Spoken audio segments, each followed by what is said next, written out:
Welcome back, and thank you for tuning in to Naijha Speaks. I'm Naijha Wright Brown, co-owner of the Land of Kush Vegan Soul Bistro in Baltimore and executive director of the Black Veg Society.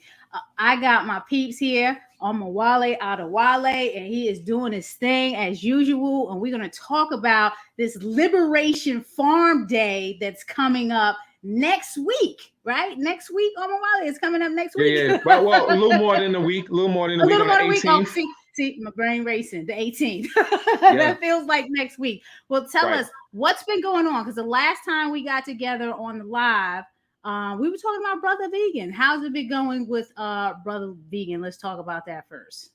Well, with Brotha Vegan, it's a great time, to put out a book that's focused on brotherhood and veganism, because we got to get a lot of things clear. But in terms of like consumers, running for knowledge and information, education, it gets we get a lot of buzz, or when people find out about it. But at the same time, it's not like Lantern, publishing and media, is a big house. It's an incredible space to put out things that Omowale wants to put out, something unapologetically Black, but it's not like these other, these other places that are focusing and focusing on the money. Like, we want to get the bread, of course, but it's important to stay focused on the mission and get the information to the people. So I love when people are like, oh, I want to go I want to grab your book right now. Every time my mom reaches out to me and and tells me, hey, I need some more books. I told some other people, and some people are interested. It warms my heart, because my fan, my friend. That's why you don't hear me talking about haters. My fan, my friend. You know what I'm saying? Like, people like you. Folks are just supportive. Because you doing things for the community that they don't just send to you. So the book came out this year, but I think it's going to be another year before we really go and start pounding really hard. I haven't really done many stops because we're still in the quasi, quarantine. Right, So, exactly. The pandemic is not helping any. So yeah, I right, got that's it. not helping any. But when people find out about it, they're elated. So we need folks. There's Black vegans that could, that know about it, that can communicate with folks. But I say it's always just stay true to your mission. At the end of the day, it was great. We got a little check. The book moves, but A once check again, better than no check.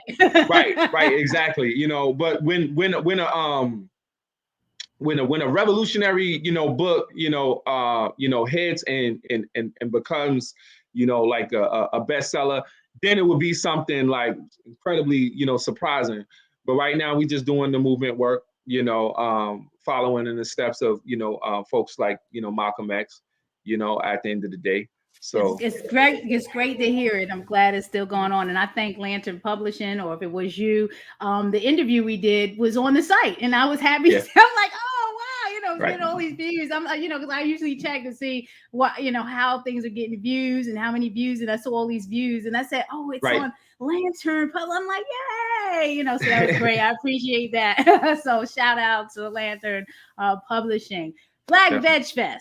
So, Yes. While everyone or a lot of people were leery about going to festivals, Naijha went out there to New York City and attended Black VegFest, and Black Veg Society also was one of the sponsors, and we was happy to do that. Talk to us about what your feeling was with Black VegFest this year.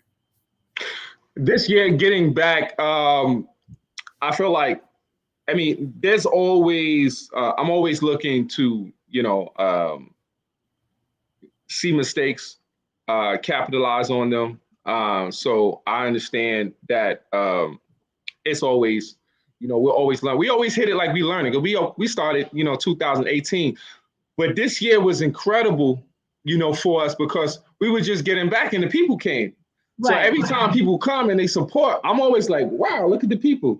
Why'd you decide to do it this year? What was that determining factor to say, hey, we're going to do this year, while a lot of fests, including Vegan Soul Fest, didn't, didn't move forward with that? With that. Right. We had to hold it down. We had to hold it down for the Black organizers, vegan organizers, but we didn't want to. We definitely didn't want to leave, have it, and then leaving and hear all these COVID concerns. And so when it's like when 2020 rolled around and we still had it, but we made it really a protest. That particular protest, because at that particular time we were talking about, the deaths of so many of our people, Ahmaud Arbery, and so many names. That Breonna Taylor is, as well, and George Floyd, and we had to represent. So we still had to go out there, but we made sure we took the precautions necessary. We partnered with, Dr. Bronin to make sure, there's a animal welfare department in NYC, and so we partnered with them for masks. Dr. Bronis gave us hand sanitizer, so we made sure we kept distance. 2020, same thing. 2021, we already had a system in place, and we wanted to make sure that we operated like we want to keep people safe and informed, and that we still here. But we just gonna feed y'all. So in 2020, we just fed folks. But in 2021, because we knew the vendors wanted to come back, and we know people wanted vendors to come back.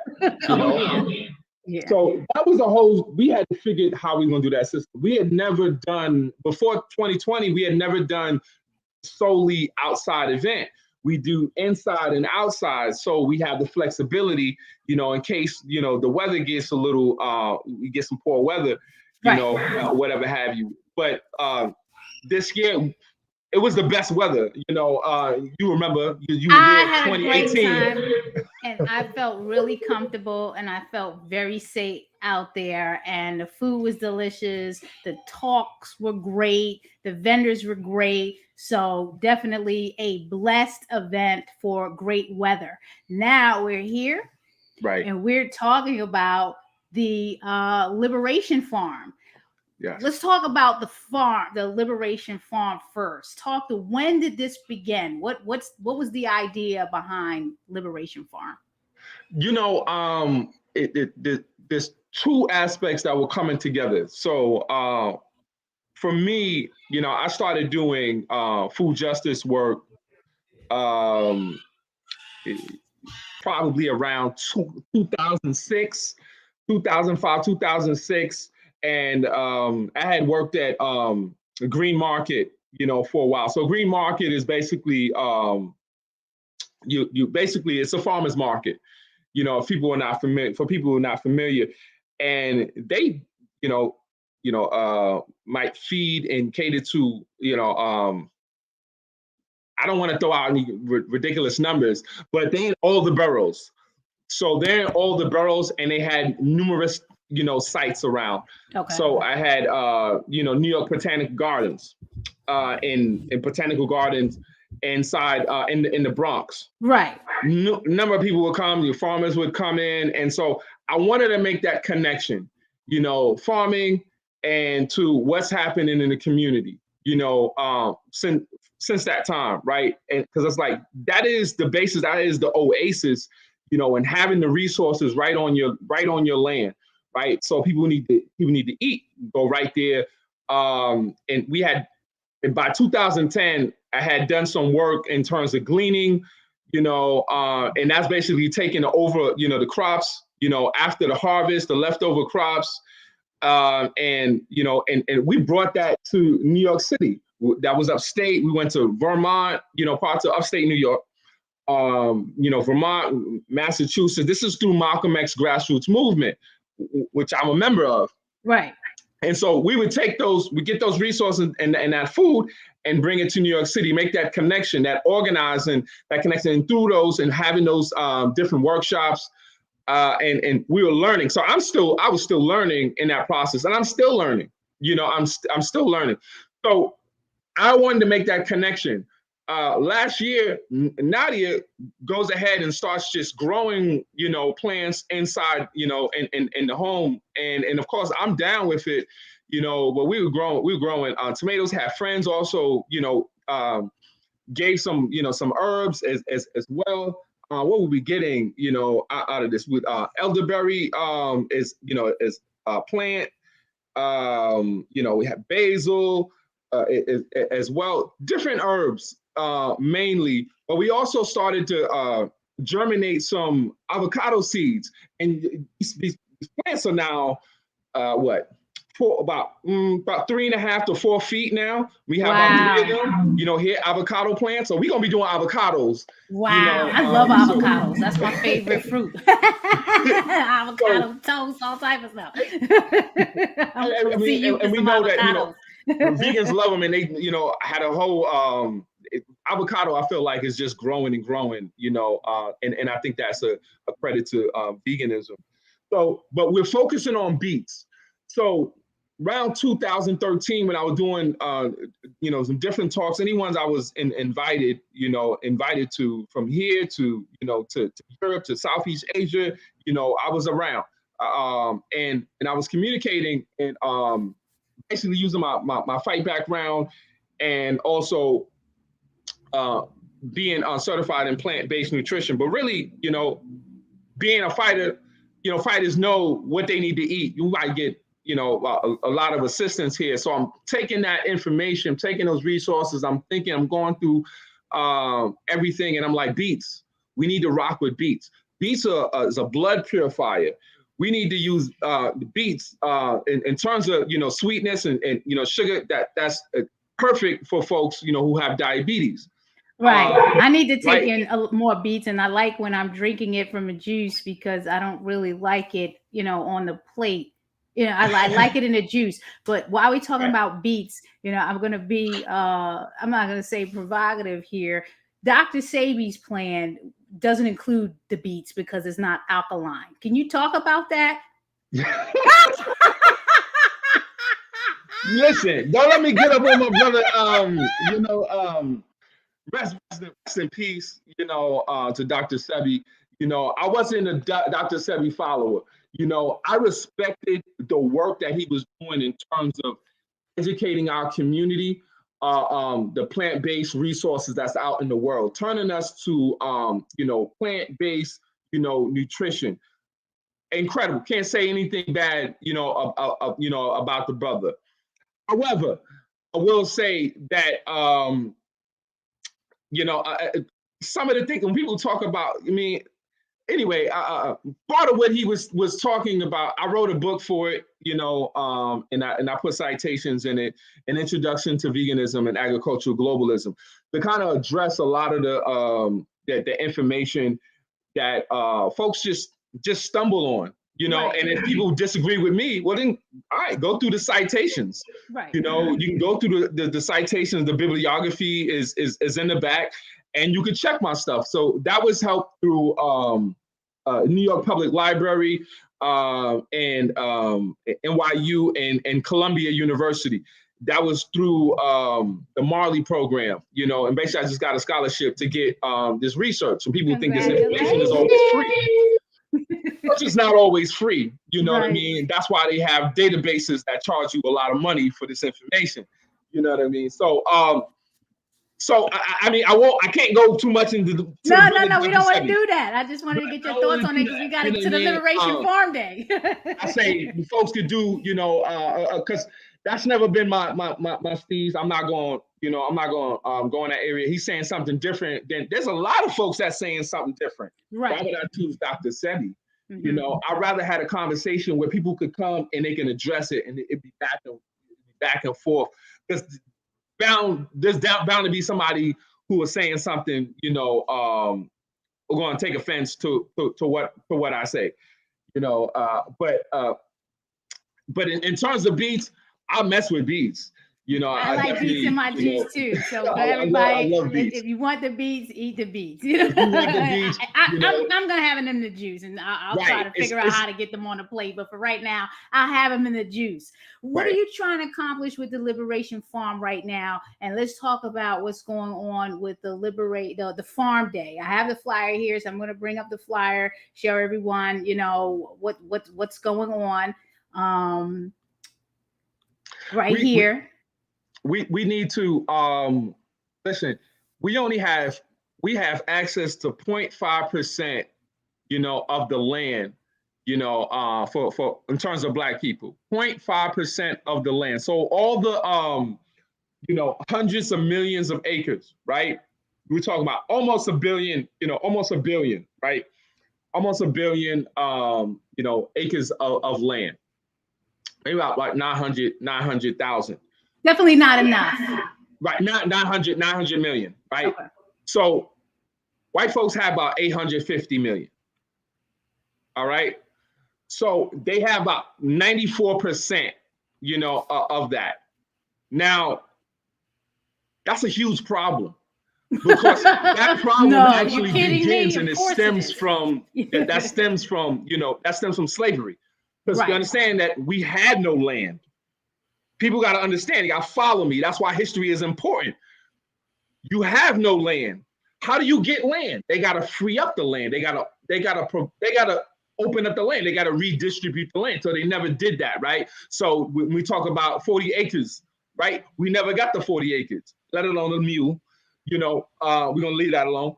But we never had, you know, any of the acres. So we did receive some, and then it was taken away. So that's what I'm talking about. So people do research on the Freedmen's Bureau, which only lasts about 2 years, and they wanted to make it like 1 year. How are you going to get some millions of people, right,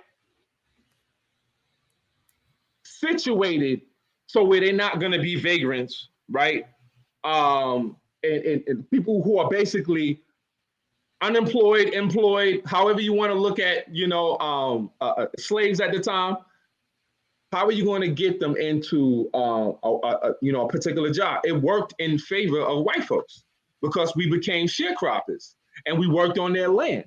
So when I talk about the 0.5%, most of the folks who are most of the so-called farmers who are producing on land are sharecroppers.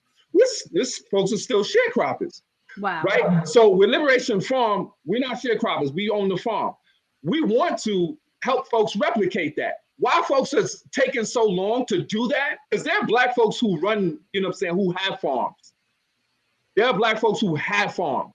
So with me, that's why I don't put on, you're not going to see me in gear. I'm not going to get all fresh and do all that. Nah, my money is for an excavator, a tractor excavator, a cultivator. My money is going to be going into greenhouse. It's going to be going to buy seeds.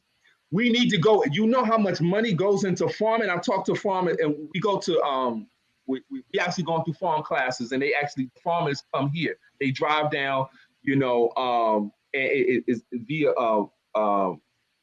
Cornell Extension, right? And so that's the place to go to if you want to learn farming. Right. And so they'll come down here and they'll give us this information. And what I find is that a lot of farmers, you know, have there's a lot of difficulty in there. There's a lot of difficulty, but we could do this when we were doing because Black folks have had so much hardship that we need these resources. We understand what it is to the difficulty. What's difficult for them is for them to be able to farm and still make a living, right? So you're gonna have their food so they can eat, because they're always gonna be able. Because that's the beauty of farming. You growing the food that you're gonna eat, so you're self-sufficient. You're not relying on other folks to give you food. You got food on your land. If you want to go out, like we went to a Thai spot, but we ain't got to go to the Thai spot. We got some, some food that's growing here. So we want to give that to other, we want to give that information to other Black folks. And now why do we want to do that, right? So folks will be like, "Why? But why y'all want to do that out of the goodness of your heart? It only makes sense if we say we doing well, but other folks doing poorly, and that's what's happening. We're seeing that more and more with the quarantine. So it might not be individuals, but there are folks that's happening to, right? What happens is we become weaker in that. When you hear about how many celebrities have complained, rich celebrities have complained about racism. Yes. We've had those issues happen to them. We have Oprah, go, it don't matter how rich you are. Right. What about the other brother? I'm gonna forget his last name, Byron. The brother that was trying to he was literally trying to buy his own cable. Yeah, the Weather Channel. Is that the one you're talking about? And I love that. I love that station. What's his name? I forgot. I'm gonna search it right now. Continue. Oh my goodness. So and he's a rich man, but you need to have distribution. We talk about Jay-Z. Does Jay-Z have distribution? Byron Allen. Thank you. So that brother was just caught up in that situation. So he was trying to be the pipeline to have the resources. So there are no Black folks that have cable. You know what I'm saying? And I mean the actual cable that's going into your home. You got to purchase that. You got to license that. Your particular deals. Oprah Winfrey just got to get a license of that. Not the actual. You don't have the actual distribution. You don't have the actual ownership of the publishing many times. You don't have the manufacturing. So I'm not gonna go too much in that. I used to, talk about that in terms of the music industry. We know we're definitely not the equity is definitely not there for us in a lot of different industries, and we know, especially when you're talking about the farm. And I was gonna ask you if you knew about the Black Church Security Network, who's trying to get the produce sold through the Black churches, really mobilizing the Black churches to be involved with this. If you don't, I definitely would like to see all of y'all could pair up with this stuff or collaborate or partner. I mean, there is a significant amount, because we really didn't even there's not just the element of of Black folks, right, and owning land.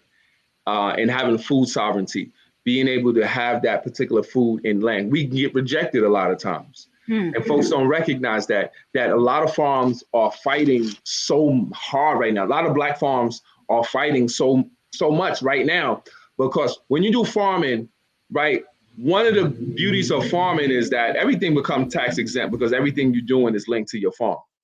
You know what I'm saying? So a lot of these farmers that's out here in the world is tax exempt. Also, in terms of think about all the produce that goes into the supermarkets, into the small, the stores, the shops, and everything. We're not a part of that. We're not affecting, the resources, the food resources, in terms of produce, the way we should, even with our own community. And what I say is, and Malcolm X talked about this, is like, you could buy food in your own neighborhood and it still not benefit you. Like the tax dollars, like how, it don't beautify. You don't see it reflected in your community. So you shop there all the time in your community. Why is it not beautifying? Why is it not looking beautiful? Exactly. Right. This is because where you shopping is, you're not shopping at Black-owned spaces. So when folks talk about, why is it about race? It's because race is, I don't know. I'm sorry, but I cannot force other cultures to beautify your neighborhood. They're not going to beautify your neighborhood. You can't do that, but you would do that. They're going to beautify their own neighborhood. Right. They're going to beautify your own neighborhood. So we have to be able to own something, and owning land. And I know a lot of folks that talk about Black economics limit it to just land. When you limit it to just land, you got to understand only 44% of the land is agricultural land, meaning you can't farm on, 66% of that 56% of that land. You understand? So most of the land we can't farm on. I just talked to you before the show about this acreage that we have. We can't farm on that. It's not set up for that.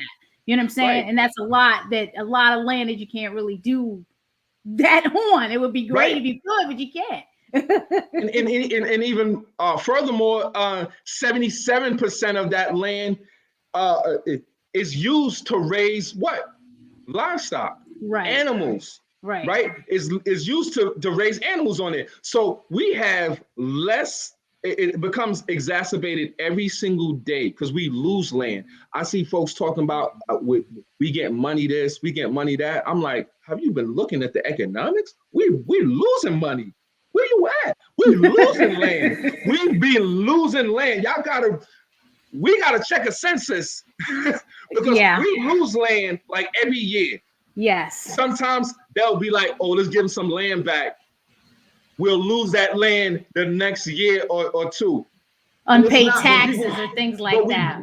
But we'll point at each other. It's not our fault, you know what I'm saying, in terms of having that particular land. We don't get set up. We don't know there's so many resources to be able to protect that land. Now they're talking about it a lot more. You know, the USDA is talking about keeping the land because at the end of the day, for every single nation that's in the world, the backbone is the agriculture, is your agriculture. What you growing? What you're producing? What does your nation produce? That's your GDP. That's your gross domestic product. That's the most important thing. They want to know about what you're doing with your greens, what you're doing with corn, with your rice. Are you able to grow that and then also sell it to other nations, or even to make folks within your nation wealthy? Are they able to take care of themselves? And that's the big thing of farm. And the USDA actually wants you to be able to do that.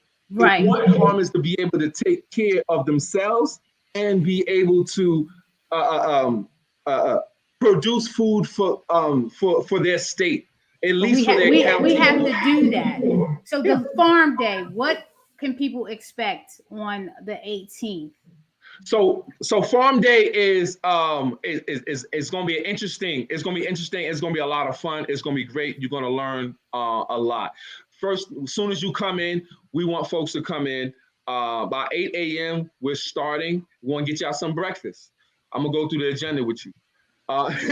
We get you some breakfast. Y'all gotta get some breakfast. Y'all better register today. BlackVegFest.org/Liberation Farm and put that in the comments. Register vegan today. Breakfast, of course. Vegan breakfast, of course. You know, we have something for you. And then we want to go into we want to go to the farming. So that's the experience. We want folks to see what vegan farming looks like. Naijha is going to help y'all with composting, you know, setting up compost bins, what that looks like. You know, we're going to go in, we're going to do some tilling, you know, and we're doing this, but there's snow on the ground. Now, folks be like, I don't want to do it in the snow on the ground. So you talking about you're not trying to learn how to eat in the cold? And there's supposed to be a food shortage coming up. I don't know if you got anything to say about that. There's a food shortage coming up, right? Right. That's what they're saying. I'm telling you, people play around right now. You got to get that down right now. Right now, and I'm glad you brought that up because to have a greenhouse, you could farm annually. Most folks farm seasonally, right? And they'll start in like March or April, and they'll go out and they'll be finished by October. And that'll be that, right? We're doing this, we want to do this all year round, right? And we want to make sure we have these greenhouses. So the particular greenhouses that we have are high tunnels. Well, high tunnels you could basically set up, you know, a lot quicker and easier. You know, they're lighter, they're more flexible, you know, and less expensive than your traditional greenhouses. So, and I want to go back to the agenda, if you will. So when you finish with the farming, we do that about, you know, a few hours. Listen, you're going to get nice and warm. You're probably going to get very warm, but we're going to give you the supplies, you know, to do that. We want to have lunch. We want to have a discussion. We want to have a discussion on masculinity, right? What does that mean? Because we want to have some women who are going to sign up to want. Why is that part of the agenda? Why is that a part of the agenda? So I'm kind of like Spike Lee. I like to deal with, multiple issues at the same time. Like Spike Lee said, I think that people are, like, get them while they're here. While they're here, let's get them. Right. You know what I mean? Well, why not? Why are we not going to talk about it? We got to talk about. I've been speaking about it, pretty often. We talked about it, Brotha Vegan, quite a bit. It's a term. I wrestle with masculinity all the time, because at the end of the day, my queen wanted a masculine man, right? She wanted a masculine person, but sometimes all the masculinity is not always positive, right? So we gotta have that conversation. So it's just simple as that, because I'm not even gonna ask you for any examples, but listen, I get what you're saying. I'll give you an example. So Nadia takes the lead. Nadia takes the lead on, like, if we doing a fire, like a campfire, or hooking up the fireplace and teaching me how to do that. To also, first person to be in the greenhouse and really set up the greenhouse on the outside, the physical structure, and got it when I was just like, I don't even know. You know what I'm saying? You didn't even know? Okay, I didn't even know how to rock that. Most masculine men I know be like, you know what, I got this. And then it's like, really? Instead of like, really? Like, you don't look like you're doing too well over there. Right. But that kind of masculinity, it flows in and out. And I know a lot of dudes, don't want to be that. But once you are you become like sure of yourself, you're not even going to be worrying about who's the alpha. You're not even going to be worrying about who's masculine. Man, it just walk on you. I remember I used to say, I'm a grown ass man. You know what I mean? Years ago, I'm like, a grown ass man. I'm like, yeah, if I'm a grown ass man, I don't need to be, telling you. You know what I mean? So it's just that. So we're working on that. We trying to work that out. So Black folks are working that out. That's not like somebody's teaching it. I'm glad it's on the agenda. I'm glad you have it on the agenda. What else is going to be going on? Yes. How long is it? How long is it? It's full. It's a full day. We need people. I would love to get people on the road by 4:30. Because it starts getting dark around that time. It's 4:30 in the morning or 4:30 in the evening? So 8 a.m. So people get there. They want to come in. Okay. They could come in like the sun rises at 7:22 and the sun is set around 4:30. Okay. So between that time, we want to get folks out. But we also going to do training. Well, my background is is fight training. And so I'm gonna train folks. And then there's also going to be security that's going to be there.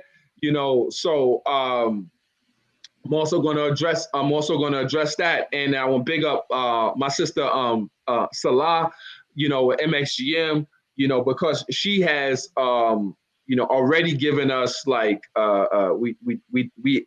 this was in 2020 when we had our Black VegFest.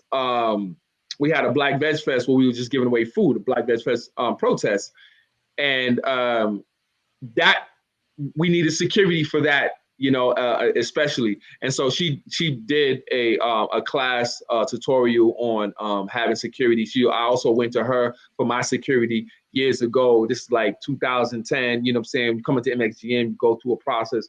So just having that, for folks.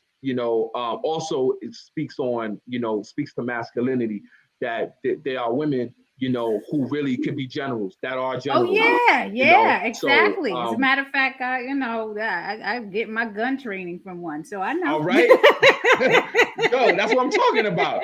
And also Nadia has the best. She got the best aim. We was having the arrows, and I was like, yo, her aim is crazy. But shout out to Nadia. But when it comes to the hands, though, that's me though. I'm training the hands. All right. At least that's evident. That's not masculinity. I got you. Right. Yeah. So, but it's gonna be it's gonna be a great day. So we don't want to pack it out too much, but I think that's enough for people to get a good slice of liberation from. And we want to focus on liberation. Like, what do Black people need? we don't need to apologize for our blackness. You know, Nadia and I actually had went down, we drove about 20 minutes away, you know, and we found an animal sanctuary. Oh, nice. So this is Arthur's Acres Animal Sanctuary. Nice. We didn't know this thing existed. So we was like, wow, it was incredible. Spoke to the dude, Jewish dude, told him, you know what I mean, and yo, we got black space, you know, Liberation Farm. And he was like, you should.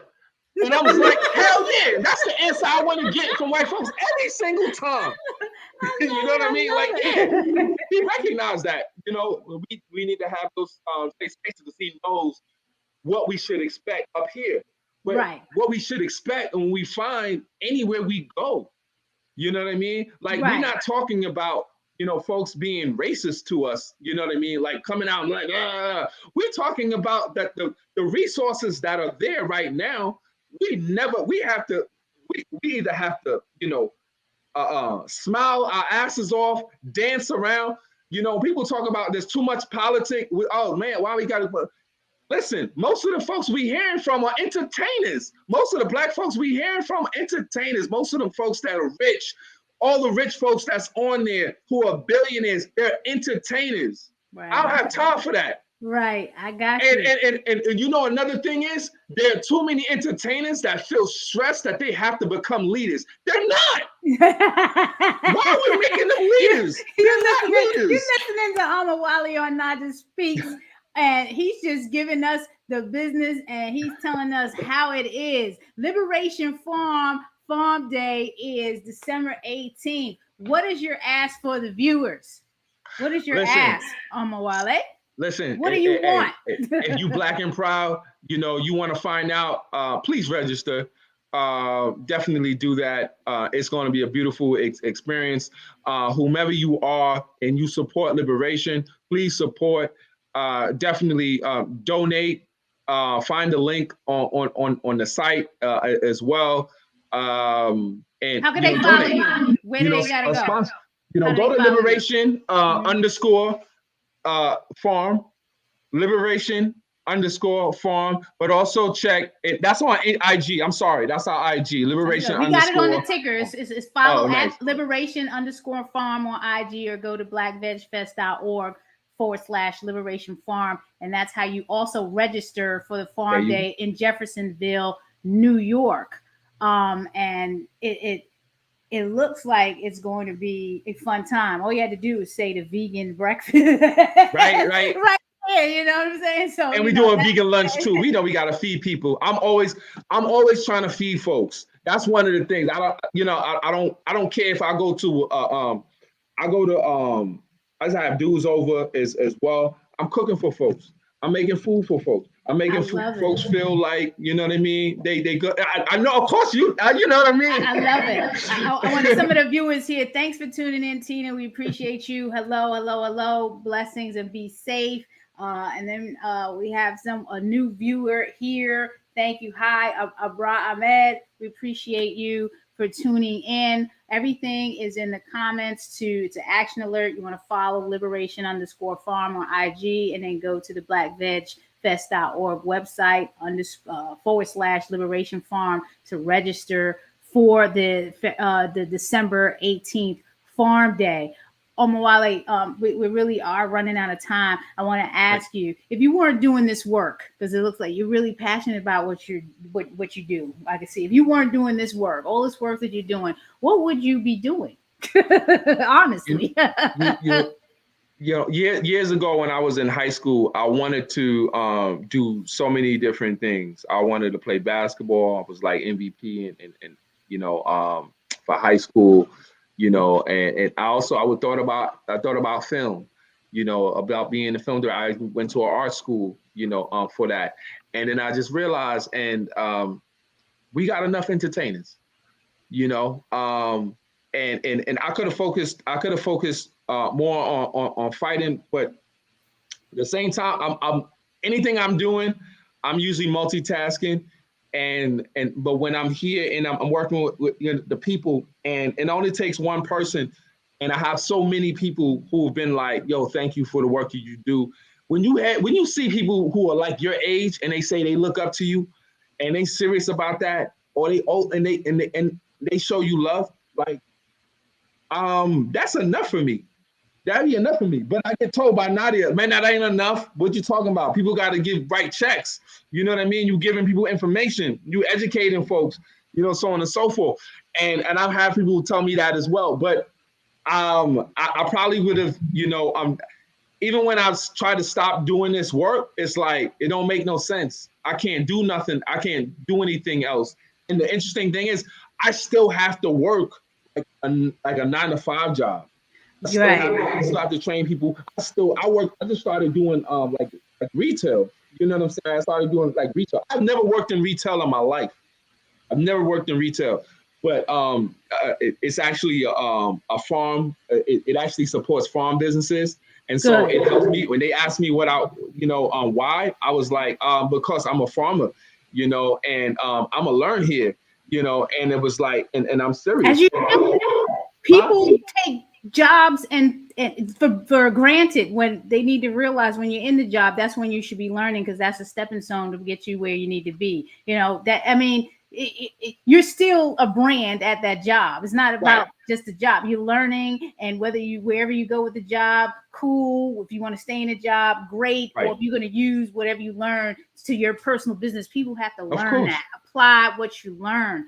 Yes. I want to thank everyone for tuning in. You're going to find your vegan soul and a whole lot of other soul by watching this content. So please subscribe, like, share, and comment, and support the BlackVegSociety.org, because this is what we do. We'll give a platform for everyone that we know and connect with in this space to showcase what they're doing. And that's the give back. And we appreciate it. We appreciate your support, and definitely support BlackVegFest.org, the Liberation Farm. Go follow them on IG at liberation_farm, please, and thank you. And whatever you decide to do, we hope you're going to be up in Jefferson, New York on the 18th. But if not, if you can't make it, tell a friend, because someone needs to be there. So make sure you share this with them and tell them that they need to be up there. But please, whatever you do, be well and be safe. We love you all. Have a good one.